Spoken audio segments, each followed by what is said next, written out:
citizen, I guess I'm ashamed to tell you that I have very little knowledge of the economists or the economy of the United States. Well, I just go by what I read in the magazines and what I see in the media. I mean, whatever they say, I have to go by. I have no thought of it on my own. Economists could be very effective if they didn't let their jobs get involved in politics. I think if they could keep politics separate from economy, then economists can make a big difference. I would like the security of someone on top telling me what to do, and yet the adult in me is saying, when they do come out from on top to say what we're going to do, it's the little guy who has no money, who has no power, who gets flounced on. A lot of promises are made to our people, but people are still starving and living in all kinds of horrible ways. And I find it difficult to accept the fact that things can't move faster than they move. So I really have no confidence. I've lost my faith.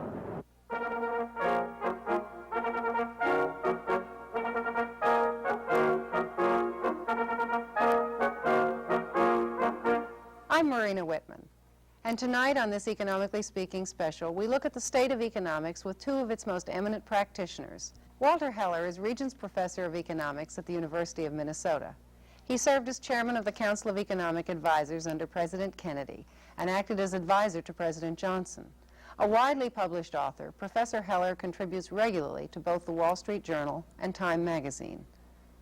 Milton Friedman is professor of economics at the University of Chicago and a senior research fellow at the Hoover Institution at Stanford University. He was awarded the Nobel Prize in Economics in 1976.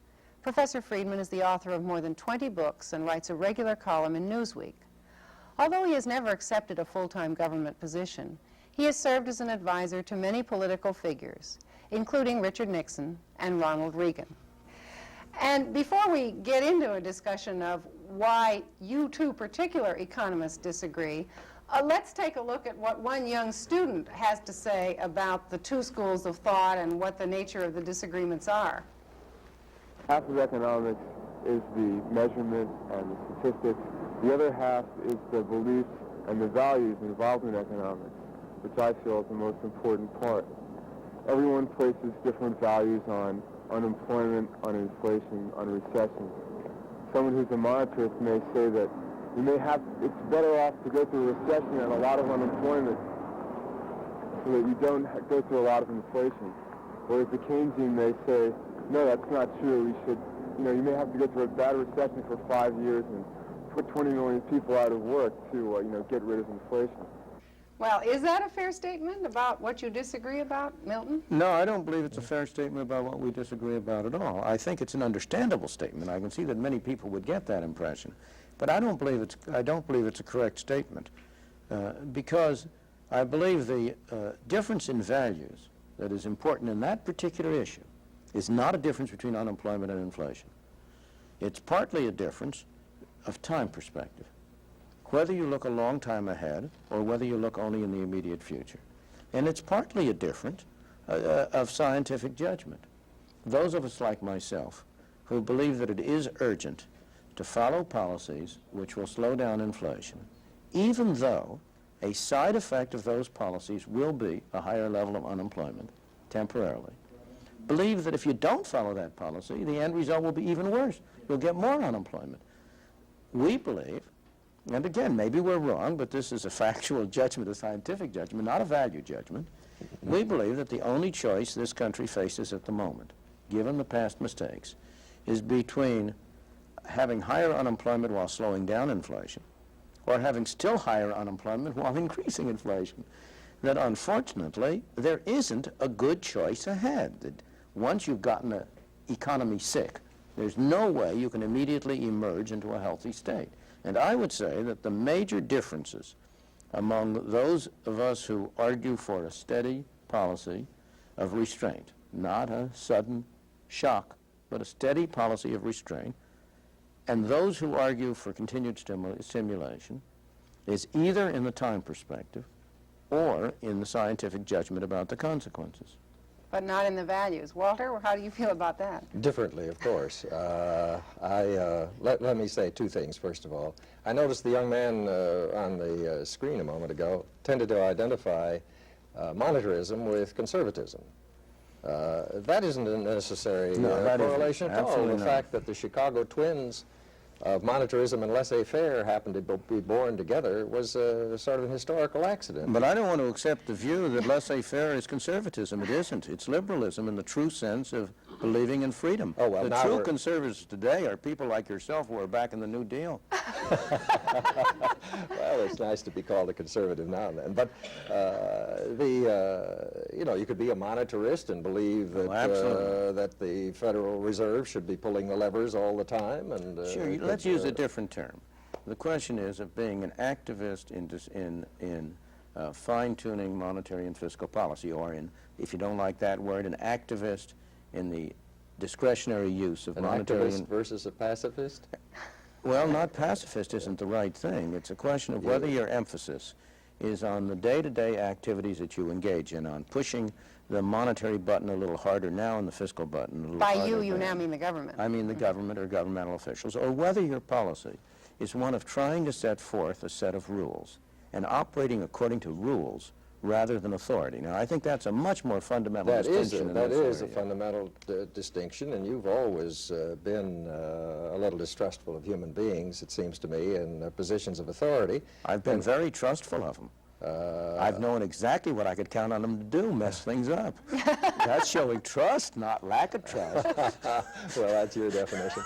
But yeah, and there are those distinctions, and I think one ought to recognize them, Marina, namely that you may differ on theory and analysis, you may differ on facts, you may differ on interpretation, you may differ in values, and it is true that Milton Friedman, unlike myself, feels that you ought to set things going, in effect, automatically, not accept feedback information, which I believe you should, if the economy and if your analysis, if the facts provide some indications that you ought to change course because of some external events, whether it's a jump in the OPEC oil price, or whether it's because suddenly people have a surge of consumer spending, or maybe because business gets its animal spirits up and puts in a lot of investment.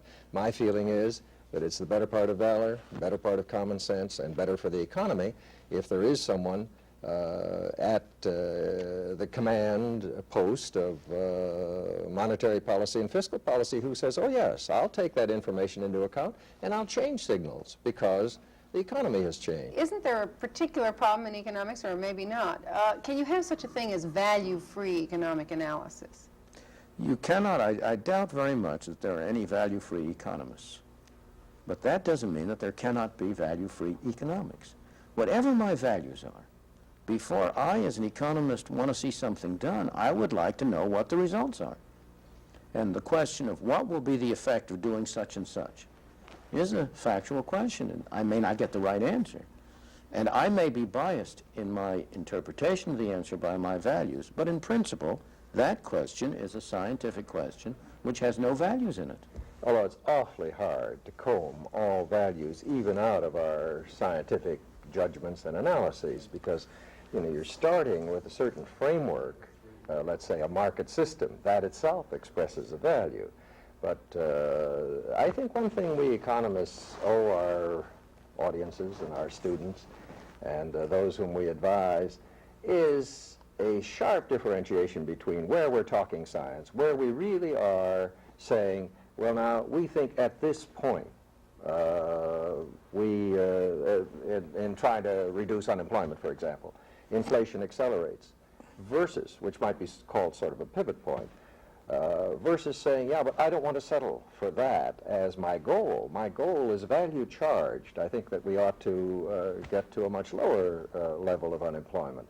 And I think that we don't do that very well. We often, in the, if not in the heat of battle, but even in teaching and so forth, we don't sharply enough differentiate where we're charging a particular statement with values and where we are making essentially a scientific judgment. We try, but time and again, I think we slip a little out. But we don't always make Yeah. it. Back at the beginning of this discussion, Milton, you made quite a specific statement. You said that we have only two choices. We can either restrain the economy and get inflation down and tolerate more unemployment temporarily, or we can try to stimulate the economy and in the end get both more inflation and more unemployment. Now, Walter, I know there are many occasions, at least, on which you disagree with Milton. I guess this may be one of them. You would say, I gather, and I don't want to put words into your mouth, that no, we can stimulate the economy and thereby reduce unemployment without, down the road, getting both more inflation and more unemployment. Well, now, that is a question of fact. That is a question of fact. Presumably, this kind of disagreement between you two, and there are many others of this sort, should be amenable to resolution by observation and testing and something that scientists would call proof. Is it or isn't it? And if it is, how come you're still disagreeing? Well, yeah, let's try to disentangle that. I think empirically, I think as a matter of fact, we can show that in the recovery from the deepest recession since the Great Depression, namely the 73 to April 75 recession, we had stimulus from tax cuts and from relatively easy money and so forth that translated not into higher prices, but into higher production and more jobs and so forth. The record of the past, of the 3 years from April 75 to April 78 pretty well shows that. The inflation rate stayed pretty steady. The rate of employment rose dramatically, and so on. Then there's the next question, and this goes more to the heart of what Milton was saying a while ago. What about the use of restrictive monetary and fiscal policy to try to squeeze inflation out of the economy? Now there we've had... Oh, but you've got to stop before you get to that, because let's keep the discussion orderly. Because you are saying, well, I'm going to take the first effect of the policy and not look at later effects. There is no quarrel or dispute between you and me, or between those who analyze things different ways, that the initial effects of a more expansive policy will be felt in output, not in inflation. The problem is that what you are now dealing with is a hangover from precisely those expansive policies. The argument, the scientific proposition that underlies the view I said is that there's a difference in the time lag between the difference in the time which it takes for expansive monetary or fiscal policy to affect output and the time which it takes to affect inflation. That in the history of the United States and of countries like the United States, it has taken something like 6 to 9 months from a more expansionary policy. In 1975, it was even less than that. It's taken between 6 and 9 months on the average before a more expansionary policy affects output. It increases incomes, and to begin with, that certainly does take the form of more output and more employment. But that's a first effect. We have to carry it all the way through. At the same time, it sets in motion forces which later will come out in inflation, so that the evidence from history for the United States and countries like that is that it takes another 18 months before it comes out in inflation. So if we take those 3 years, inflation actually came down during the first year and a half of the expansion. But it came down as a result of what had happened 2 years earlier. The very monetary restraints that had produced the severe recession had a carryover, and they enabled you for an interim period of a year and a half to have both increasing employment and reduced inflation. But then, beginning in the fall of 76, December 76, you started to get the delayed effects of the more expansionary policies. Now again, if we turn to the other side, which you were going to, of using restrained policy, you will agree that you'll also have those different effects. Well, this is a place, Marina, where we really do read the evidence differently, and I think our audience should be very much aware of it. What has happened in these 3 years, actually, from 75 to 78, was that we still had a policy with a great deal of slack in it, a lot of unemployment, a lot of unused capacity. You mean an economy with a lot of slack in it? Yeah, that's right. And inflation got stuck. Inflation got stuck right around the 5 to 6% level. Inflation fell, dropped. Milton, now just a darn minute, as the expression goes. In 1974, 75, we had ferocious double-digit inflation, touched off by a 400% jump in the oil price and a 40% jump in food prices in 2.5 years. And, you can't explain inflation by a rise in prices. Inflation is a rise in prices. Non-food and non-fuel commodity prices up 100%. We took off wage and price controls, so we had a pop-up effect after the controls came off. And we had a devaluation of the dollar of about 20%, which raised import prices. Now, almost all of those forces that led to the double-digit inflation of that period are outside the essential control or realm or influence of fiscal policy and monetary policy. You can say, well, if you didn't have the quantity of money to validate those price increases, you wouldn't have had the price increases. No, but you would have had a depression. I really think this discussion so far has established a couple of things, and one is that two leading economists really do interpret the evidence differently, and second is that there is no general and commonly agreed theory of what causes inflation. Oh, I don't believe that's right. Go slowly. We do interpret the evidence differently, but there is an accepted agreement about what ultimately causes inflation. There's no agreement. Notice the word ultimately. Right. Now, we really ought to look at that a little more closely, because that is rather fundamental to the whole question of what you use by way of instruments to try to cure inflation. But go to that question. There is no disagreement among economists about this proposition, and I think Walter will agree, that you cannot get a long continued inflation without a rapid growth in the quantity of money. Without a, let me not say rapid, without a correspondingly, roughly correspondingly, not precise, but a roughly correspondingly rapid growth in the quantity of money. Yeah, and then you have to move to the question of... But you would agree with that. Yeah, I agree with that. I agree with the doctrine of original sin.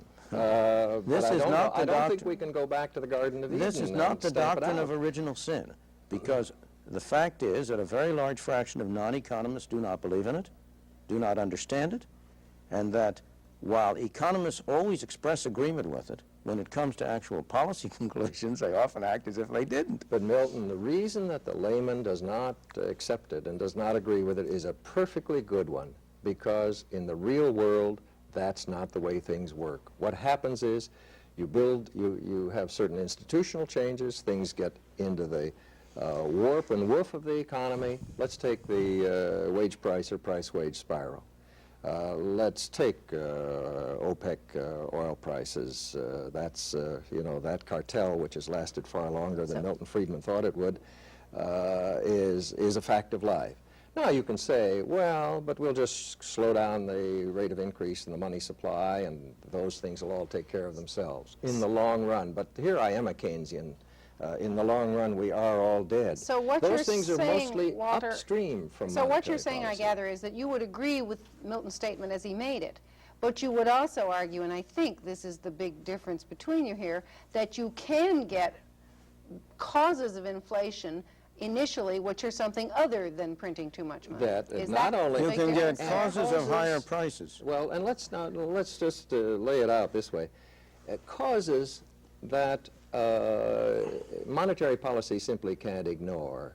When there are 2 or 3 bad crop years, there isn't really very much that the Federal Reserve can do about the weather in the Great Plains. I know But we those certainly aren't, have not exhausted this argument, but I would like to move on, because I don't want people to have the idea that there's only disagreements among economists, and talk a little bit about the areas in which economists do agree, which are also very important, and I think I'd like to have from the two of you what you think the important areas or the nature of the important agreement among economists is. Well, of course, Milton and I have both dealt with this question, and we agree that, surprisingly enough, given our discussion up to this point, that there are more areas of agreement than disagreement.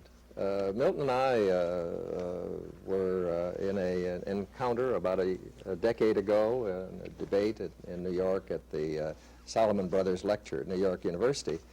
And I recall so vividly, and I think it's being somewhat duplicated tonight, I recall so vividly, Milton, when we were in front of that large audience down at NYU and talking about monetary and fiscal policy, about unemployment, about inflation, about growth. We were, we were at swords points. We were at each other's throats. Those are the great questions of what we, in our jargon, call macroeconomics. And then afterwards, we repaired to the 21 Club with a small percentage of the audience. I guess we had 60 or 70 people. It was just a question and answer session. And almost all the questions were about such things as, well, the structural or microeconomic questions, questions of the marketplace, like what do you think about antitrust policy? What about protectionism? What about negative income taxes? What about tax exemption of municipal securities? And in almost every case, one or the other of us said so-and-so, and then the other one would say, I agree, much to the puzzlement and amazement of our audience. And at the end of the evening, I remember, Milton, you turned to me and you said, well, Walter, tonight we showed them that economics is a discipline after all.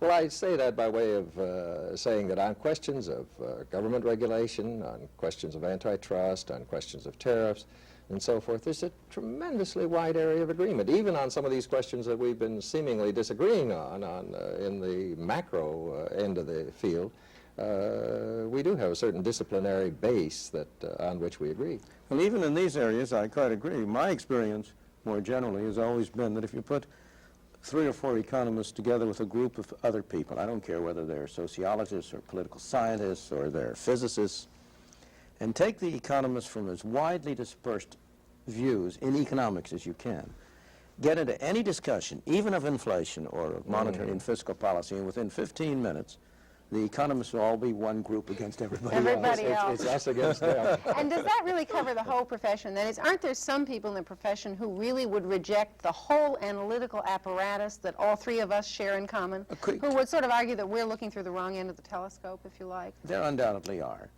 These are a very the small radicals, number, the radicals on the one hand, the extreme Marxists on the other. Of course, I say extreme Marxists because Marx accepted most of this discipline. In fact, in the area of monetary theory, he was on my side rather than Waller's. He was a strict quantity theorist. That's why I'm not a Marxian. Well, neither am I, but, you know, as I was saying before, we got to recognize science wherever science is and mustn't let it be determined by who says it. I was involved in an interdisciplinary discussion the other day, and finally a good friend of mine who turned to me and said in absolute exasperation, the trouble with economists, Marina, is you insist on assuming that people always behave rationally. And everybody knows that's nonsense. What about that? We don't insist on that people always behave rationally. What we insist on is that you're not able to predict random irrational behavior. And therefore, the only kind of behavior that you can hope to predict is behavior that has some regularity. And one individual may behave any way at all, but we're not really concerned with individual behavior. That's the role of the psychologist or of the physician. We're concerned with group behavior. And if I take a lot of people, many of them may behave in all sorts of crazy ways, but the group as a whole, the common tendency, the thing that's going to come out of it, is something which will be as if it were rational behavior.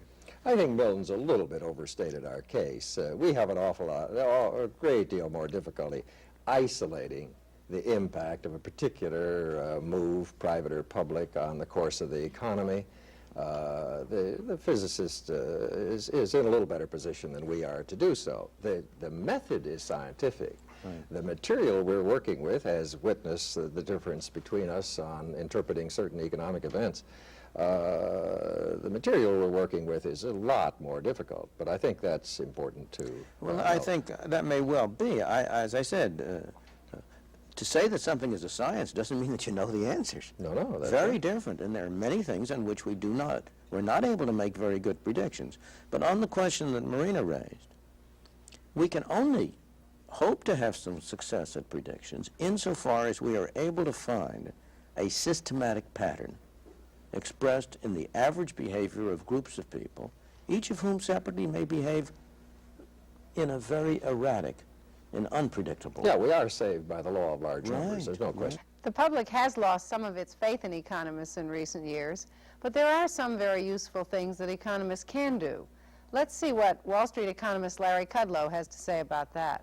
Economists have, in the past decade or so, promised too much, and thus the higher the expectation, the greater the disappointment when we can't deliver on promises that oughtn't to have been made in the first place.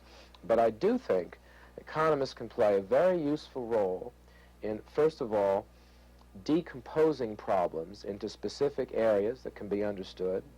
And second of all, we can predict trends in markets, whether it's labor markets or product markets or financial markets. We can predict trends. And third of all, I think we can offer government policymakers a useful framework of analysis with some accompanying prescription to deal with problems. Yes, I think there's a terrific contribution that can be made in this area. Would you, Milton and Walter, agree with that particular list of the useful functions economists can perform? Well, I'd say, first of all, it's rather limited, but basically, if he says that economists are useful in explaining options, in explaining the costs and benefits of different options, of quantifying for the policymaker in business or in government what's involved in a particular change in policy, yes, I would agree with that. The problem of policy is twofold. One is, what do you want to accomplish? And the second is, how do you accomplish it? The economists have very little to say about what you want to accomplish. That is the question of values. That's where the philosopher, anybody, everybody is an expert. But and economists... it's a job for the much maligned political process in a Absolutely. democracy, isn't it? To decide what it is you want to accomplish. It certainly is. But where economists can make a special contribution is not in telling you what you want to accomplish, but how to accomplish it, or how not to accomplish it. Yeah, there is no doubt that people... Excuse me, Milton, but Sure. a point on which, again, I think you and I agree. For example, if the body politic feels, as one of your mentors, Henry Simons, put it, that the present distribution of income is distinctly evil and unlovely, that's not a judgment we should make. But if they tell us it's distinctly evil and unlovely, and they want to correct it, presumably the economist can help them, can help the policymaker find a way out. Well, let's take a very much simpler matter. If you want to know how to solve the problems of shortages and lack of availability of oil and gas, we can sure tell them that the way to do it is not to have a set of price ceilings and arbitrary allocations, not to set up a 10,000-man Department of Energy.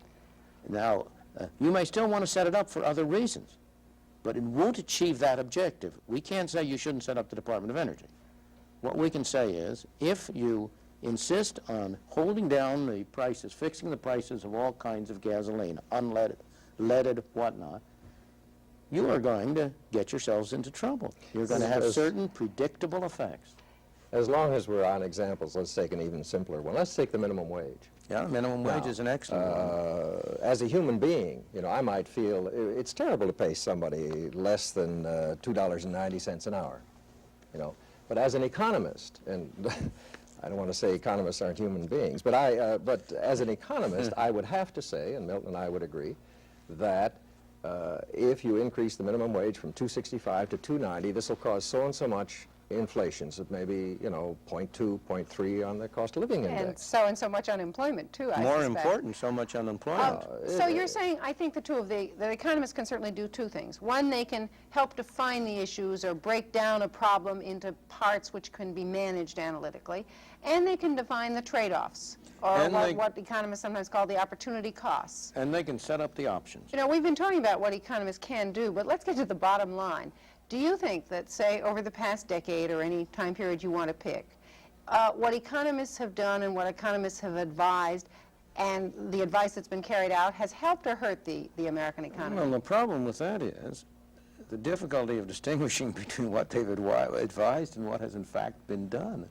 I think there are two main problems as I see it in this. One is that I think economists, we have overpromised.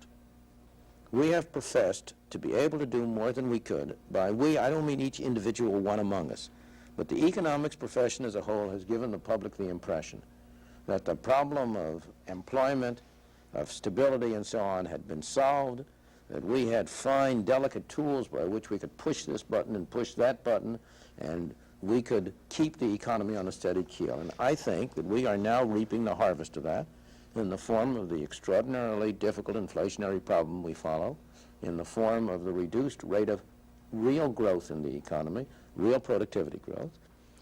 I think we have done a great deal of harm as a profession by overpromising.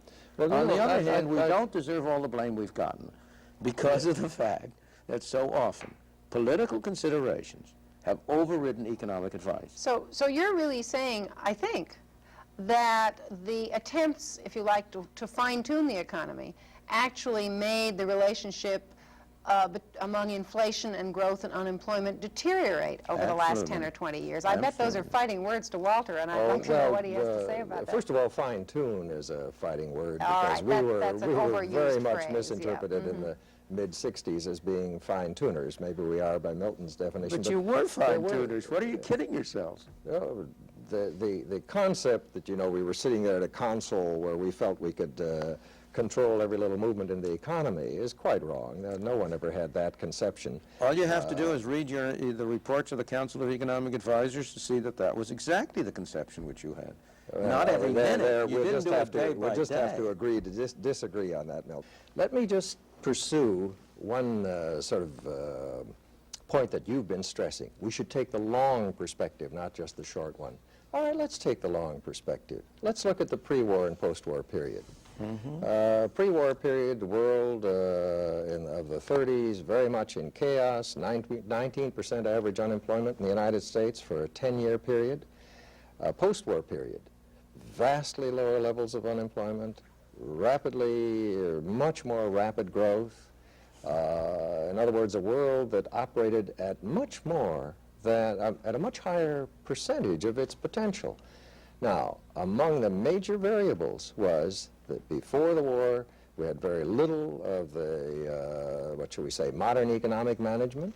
And after the war, the role of the economists was much greater. In that long-run perspective, the combination of activism, which is the word you want to use, Keynesianism perhaps that I want to use, and the role of that in governmental policy has the correlation is unquestionable. Yes, I was going to ask you that, Walter. You said in your Friedman-Heller debate, if I can call it that, of 10 years ago, that there is a strong correlation historically between the use of activist monetary and fiscal policy and a high employment and relatively stable economy. Do you still, after all that's happened between 68 and 78, do you still agree with that, or would you modify it in any way? Well, first of all, let's start with 48 to 78, and of course I have to agree. Now, when we talk about the instabilities of the 70s, I'm not about to fold my tent and say economists are responsible for that instability, and economists know nothing about how to cope with it. Not at all. Do economists bear some responsibility? Do economists have an easy answer? Well, the answer to the first is yes, and the answer to the second is no. We don't have any easy answers to this problem. I've got to object any to the easy whole... answers. Any easy answers are just wrong. But I've got to object to the whole historical picture that Walter painted because it's wrong. The fact is that the 1920s and 30s were a period of a highly activist policy. In the United States, the key thing was the enactment of the Federal Reserve Act in 1913, which assigned to the monetary authorities responsibility for monetary policy, and they were a very activist group. You read what they were saying in the 1920s, and it sounds like the reports of the Council of Economic Advisors in the 1960s about the capacity of the Federal Reserve with its new tools of monetary controls to keep the economy on an even keel. In my opinion, the Great Depression of the 1930s, and this is not an opinion which I come to lightly and I'm not willing to document, was caused precisely by the mistakes which the Federal Reserve made.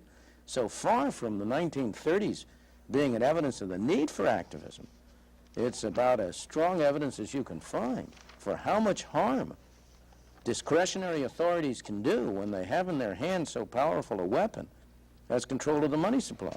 When they produced a decline in the quantity of money of 1/3 from 1929 to 1933, if you really want to get a period of comparing activism with non-activism, you have to have an even longer historical perspective. You have to take the period before 1913 and the period since 1913 and there. You know, I hate to have to stop this because I think we could go on for quite a while talking about the new ideas in the profession. But we have an audience in the studio with us today, including both economists and non-economists, and they've been waiting very patiently during our discussion. But now we'd like to give them a chance to ask some questions. Yes, I'm Laura Tyson from the Department of Economics at Berkeley. Professor Friedman stated in his discussion that there is a consensus view among economists about the causes of inflation. And I would like to ask both Professor Friedman and Professor Heller if they think there's a consensus view among economists about the causes of unemployment. And also, are there developing any new theories of unemployment these days, and what policy implications might these new theories have? Well, that's a very big question, and I'm not sure I'm going to be able to give any kind of an answer, because I believe almost all economists would agree that it's very misleading to talk about unemployment as a single magnitude. Unfortunately, the public at large tends to look at one number, the percentage unemployed, as if somehow it corresponded to something. It doesn't. It makes an enormous amount of difference whether the person who is regarded as unemployed is a college student who is trying to get a part-time job and can't get it, or is the head of a family in which he's a main breadwinner. Talking about the unemployment numbers, I think it's worth another moment to recognize that in some ways the present unemployment, the official unemployment statistic, may overstate unemployment. In other ways, it drastically understates it. It doesn't include the people who have dropped out of the labor market, the dropouts, the discouraged workers who are simply not counted. It doesn't include the 3.5 million part-time workers who are looking for full-time work. In other words, it does not define the whole reservoir of unemployed labor, looked at just as an economic concept. But of course, when you get down to proximate policy, is what do you do about unemployment? What do you do about inflation? There, no matter what our basic analysis may be in terms of, say, the long-run underlying supply of money and so forth, I think you'd find some rather substantial differences in our answers. Yes. I have a concern that relates to employment. As I'm sure all of us know that unemployment among minorities is very high. And given the fact that the Bakke decision has had a great deal of influence on the educational opportunities, and today I heard further that it's spilling over into employment, I'm wondering, what do you see as the possibility of our society making an effort to find a way that minorities can better participate in the economic structure of this society? Well, I would be very glad to answer that, because I believe that the major handicap to minorities are the governmental measures that are enacted in the name of helping the minorities. I've often said over and over again that the most anti-Negro books on the law, the most anti-Negro law on the books is the minimum wage rate. The second most important source of minority problems, in my opinion, is a lousy schooling that is available to youngsters in the ghetto. And the reason that schooling is so bad is because it's provided by the government. And what we need to do to have more opportunities for minorities is to have more opportunities for everybody, to give minorities the same ability to control their own lives that we give to other groups. I believe that if you really wanted to do something to promote the welfare of minorities, the most effective single thing one could do, if you could get it by the school teachers, is a voucher system for schooling. That would provide minorities with an opportunity to have the same kind of control and choice over the schooling of their children as most of us are able to do. That's where the fundamental problem, I think, starts. Because what happens is we give them a double whammy. We first provide them with lousy schooling, and then when they get out of that school, we say, but you can't go to work unless you are sufficiently skilled to be worth the minimum wage that's allowed to be paid, and that handicaps them doubly. I could go on, but I'm trying to suggest that you must look beyond the stated objectives of measures. Things which are enacted in the name of helping minorities often hurt the minorities. And we have to look at the actual effect of those policies and not the supposed effect. Well, on this point, I just have to disagree with a fundamental thrust of what Milton Friedman has just said. Because while you can point to some cases where government regulations may interfere with hiring of minorities, particularly hiring of minorities at miserable wages, on the other hand, you can point to a great deal of progress that has been made, not nearly enough, but an immense amount of progress that's been made in the opportunities that have opened to minorities and in the jobs that minorities now hold in terms of their, as I say, their job opportunities and the actual numbers. You still have this incredible youth unemployment level among non-whites. It's what, 34, 35%? That's a terrible blot on the American escutcheon. That has something to do with the minimum wage, but by no means everything. What you need is a full opportunity economy. You need high employment. That is the best solvent because the minorities, by and large, not entirely, are the last to be hired and the first to be fired. And unless we maintain, even if we don't accomplish our full anti-inflation objectives, unless we maintain a high level of employment and opportunity, the minorities are going to suffer. I think the proof of the pudding is in the eating, and I think the eating is very clear, as you were quite properly saying. I think you want to beware of this kind of advice so far as the minorities are concerned. I don't want to have any misunderstanding. I welcome the Bakke decision, except I think it didn't go far enough. I think that any program by government which specifically labels certain groups as getting preferential status is going to hurt those groups and not help them. Because what it means is that it establishes an official imprimatur on the idea that that group is inferior and needs special advantages. I think that what we want is not legislation for groups, but legislation for individuals. That every individual ought to have equal opportunity regardless of his color, regardless of his religion, regardless of anything else, but not in terms of his group characteristics. Before we go on to the next question, yes, would you identify yourself before you follow up? I am Doris Holmes from the College of Alameda. Doris Holmes from the College of Alameda. That's in Oakland area. I have one question for you, Dr. Friedman.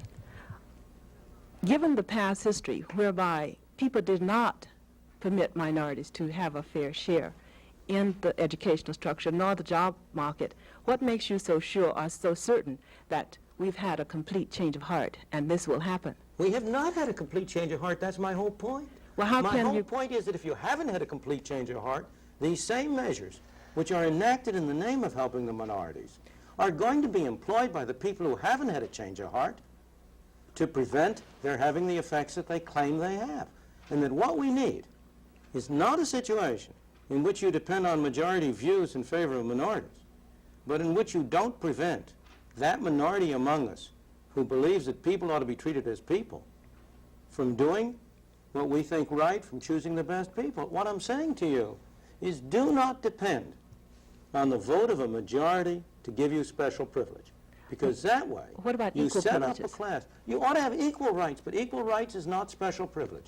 Equal rights is not the same as saying that 10% of all people hired have to be of a certain color. It's not the same as saying that there should be quotas. That isn't equal privilege for individuals, not at all. And the people who are going to be hurt by that most are the ablest among the minorities. They are the ones who are going to be hurt. Human progress has invariably come from the ablest among groups being able to move up and help the rest of their fellows get up, not by pushing everybody up from the bottom. I will cease by saying that I must say that I disagree with you. Thank you. Fine. Yes.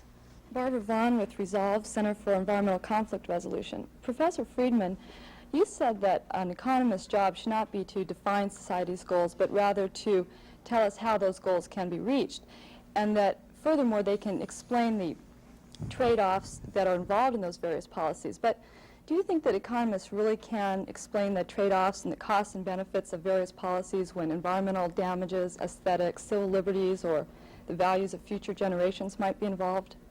Well, if they can't, who can? Is there somebody else who can? Many of these questions do not admit of any good answer.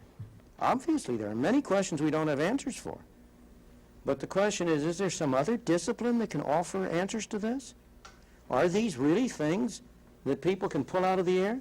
In some cases, a person who studies the issues will be able to tell you something about what evidence there is about such effects. In many cases, he may not be able to tell you anything because there's no way of knowing.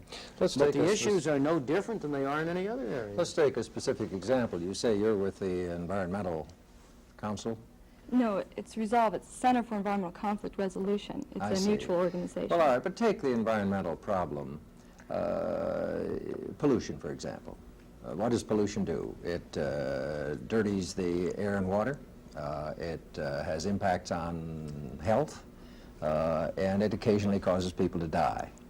Now, the economist can set up the problem in such a way that the costs and benefits in terms of impact on dirt, on health, on the cost of cleansing water for human consumption and so forth, that can be measured against the costs of ending that pollution. Now, when it comes to putting a value, and I think this may in part lie behind your question, when it comes to putting a value on human life, that is kind of an infinite that's extremely difficult for anyone. But in setting up the problem, Milton is quite right. The economist has a framework for doing it. There are parts of that framework for which there aren't any data, or which as I say, the value of a human life, you don't know how to plug that in. And that's where a public judgment, a value judgment, is going to have to be made that's well beyond the scope of anything economics can do.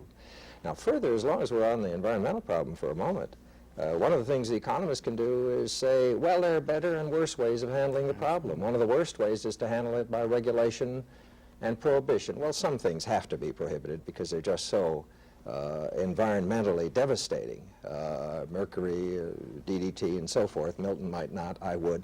But by and large, we would both feel, and I think I can speak with some confidence for both of us, that you're much better off using the marketplace here and saying, well, you know about what you want by way of air quality or water quality, and then put a tax on the emissions into the air that would provide an incentive through the private profit motive to get people to pollute less. Make pollution expensive, make depollution profitable, and you'll be able to do it through the market system rather than a congeries of regulations that result in essentially uneconomic solutions to the problem. Walter, that's one of the examples of where economists really very much agree. Can I add one using thing? Prices rather than regulations. Can I add one thing to this statement of Walter's, which I think all three of us agree with, and I think most of our profession would too, and that is, you say that economists recoil, and I think each of us individually does, from placing a value on human life. But the fact is, society is constantly, implicitly placing values on human lives. And I think one of the duties of the economist is, that's right, one of the duties of the economist is at times to force people to make these valuations explicit. Maybe that's why we're called the dismal science, because we really do, in the process of setting up a framework for decision making, saying, okay, this is the kind of valuation you have to confront, however difficult you may find it, because you're doing it implicitly anyway, and maybe the results that you get when you do it implicitly aren't the best ones, aren't the ones that society really wants to see. Yes? My name's Sam Swift. I'm a lawyer rather than an economist. There's been, I think, some agreement between the two of you that the public sort of distrusts economists. At the risk of putting myself in the school of the fringe schools that you mentioned before, I might suggest that maybe it's the public who distrusts the economy and the economists who defend it rather than distrusting the economists themselves. Isn't it true that the historical experience of the cyclical crises that we've had with unemployment and inflation suggest that whether it's a question of fine-tuning the economy and trying to level out those booms and bust periods, or a question of, as Mr. Friedman would suggest, of just sort of letting the economy run its course through those cycles, that you two gentlemen would basically agree that those crises, those periods of recession leading into depression and periods of boom which result in inflation, are inevitable cycles of the system, and not something that either one of you think very much can be done about, and therefore you as economists from your various schools have really very little to offer in solution to those problems. I don't believe that's right at all. Milton, here's where you and I can agree. Here's our discipline. Both jump on your questioner. We'll both jump on them, because the problem with your discussion is to talk of those cycles of recession and inflation as if one was a duplicate of the other, as if there was only one kind. It makes all the difference in the world, whether you have a recession or a depression like 1929 to 33, which is a catastrophe by anybody's name, or whether you have a mild recession like that of, let's say, 69 to 70, or whether you have a more severe, but still by comparison with 29 to 33 milder recession like that of 74 to 5. Now, I think it is true that there is no human activity of any kind which proceeds in strictly steady way. And I have no doubt that there will never be a possibility of having an economy or society of any kind, whoever controls it, that will not have its ups and downs. But we would both agree that there are questions of degree, and that is perfectly, we would hope, we may disagree right now about how to do it, but we would both agree that as we understand more about the economy, it should be possible to devise institutions and arrangements which would greatly reduce the amplitude of those fluctuations and get them down. You see, you're using the word crisis. Would you use the word crisis to refer to a recession like 69 to 70? Well, if you look at it in terms of the effect on real people, I mean, you guys have talked a lot about statistics. Unemployment you look at as a mechanism for resolving a problem, whereas the people who are the unemployed, I think, look at it a little differently. Not at all, we don't. Just as we look at unemployment in this context as a side effect of measures taken for very different purposes. Of course it's a real human being. These are real problems. But there's a difference in magnitude. There isn't such a thing as perfection on this world. You've got to go to the next world for that. So that I go back to you. Are you going to lump into one single class a recession like that of 69 to 70 and one like 29 to 33? No, absolutely not. There's no way. But, well, but you're still assuming the basic continuation of those cyclical crises and the fact that there's virtually nothing that can be done about it except minor modifications in its severity. When you're using the word minor, I do not regard it as a minor modification in severity to eliminate episodes like 29 to 33. That's not minor in the slightest. Well, whether they've been finally eliminated remains to be seen. Well, that may be. Maybe, as I say, maybe we will fail. That's a different question. But you're asking what is our hope and expectation. And I agree that we do not believe we're going to get utopia. I regard the big recession of 73, 74 actually ended in April 75. I regard that as a pretty disastrous thing. And if you were one of the 3 million who became unemployed in that period, and remember now, today, 1 percentage point of unemployment means 1 million people. Our labor force is 100 million right now. And if you were one of the people that, well, actually almost 5 million, from the lowest unemployment to the highest unemployment, you wouldn't consider it anything but a crisis. And I think that we have rather different evaluations of what should have been done under those circumstances. I think it was absolutely disastrous that we maintained a fiscal policy that was getting, a budget policy that was getting tighter all year long in the face of that high unemployment, that we maintained a tight money policy, that we didn't recognize that the OPEC oil potentates were sucking about $30 billion of purchasing power out of the economy per year. I think we could have moderated that. And then I come back to some agreement with Milton. I do believe that in the years to come, economists, for all their failings and limitations, are going to find ways of moderating those swings which you cannot eliminate, but I think they can be substantially moderated. I have to get my nickel's worth in here on another part of your question. You said something which is very often said to economists accusingly, you guys look at the statistics, but what about real people? Well, we look at the statistics because it's the best way we know about getting information about large numbers of real people, because there are, 230 million Americans, and we cannot be informed on each one of them individually. But there is a difference. Let me give you the analogy of automobile accidents. When one single individual dies in an automobile accident, clearly that is the ultimate crisis for that person and his or her family. But it's not a national crisis. What may be a national crisis is when suddenly the number of people who die in automobile accidents rises very suddenly and stays high. Then we think perhaps we ought to do something about it in a policy sense. We are clearly not willing to institute policies that will reduce the number of deaths in automobile accidents to 0. Well, similarly, for any individual who is unemployed, it is a very real crisis.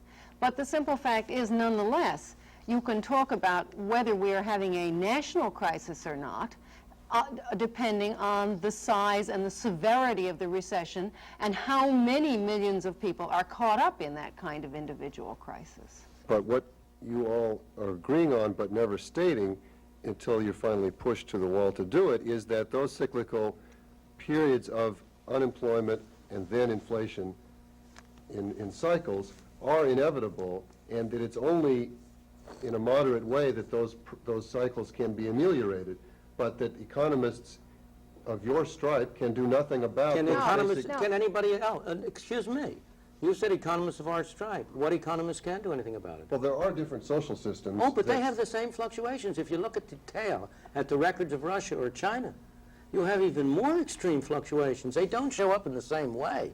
But don't kid yourself in supposing that you don't have ups and downs in economic productivity and well-being, in the case of Russia, in the case of China. Just look at the convulsions through which China has gone through. Just look at the, my goodness, how can you look at Russia and not recognize the millions of people who were killed in the collectivization crisis of the 1920s? Or if you look at the agricultural failures and the number of people who have starved to death or been in poor condition on account of that. You are just kidding yourself if you think that somewhere in this world there is a fluctuation-free society. The plain fact is that nobody of any stripe has been able to show how you get a perfectly stable, steady, certainty kind of a world except in two places, a prison and a grave. Time has come to thank our audience, and most particularly my guests, Walter Heller and Milton Friedman, for a discussion which I think has shed some light on the profession of economics and the fact that there are many questions we economists agree on and many problems we can help solve. But as we've seen during this past hour, there are still major issues about which economists strongly disagree. Disagreement, perhaps the most fundamental disagreement, involves the proper role of government in the economy. And one crucial problem economists have still not solved is how to achieve steady growth, high employment, and price stability all at the same time. It may be that during the optimistic period of the 1950s and early 60s, the profession did promise too much. The dream of prosperity for everyone has proved to be very elusive in the real world. But to write off economics as a failure because it hasn't solved the problem of stagflation would be like dismissing modern medicine because it has not yet found a cure for cancer. The economic shocks of the 1970s have pushed economists into the limelight. They also sent the profession into a turmoil and destroyed the old consensus, making room for new ideas and new approaches. Perhaps we'll soon see the emergence of some new grand synthesis that will reconcile the factions now at odds with each other. But given the complexities and unpredictability of human nature, it seems unlikely that economists will run out of problems to wrestle with. And given the important role of values in determining economic opinion, it seems even more unlikely that economists will ever stop disagreeing. I'm Marina Whitman. Good night.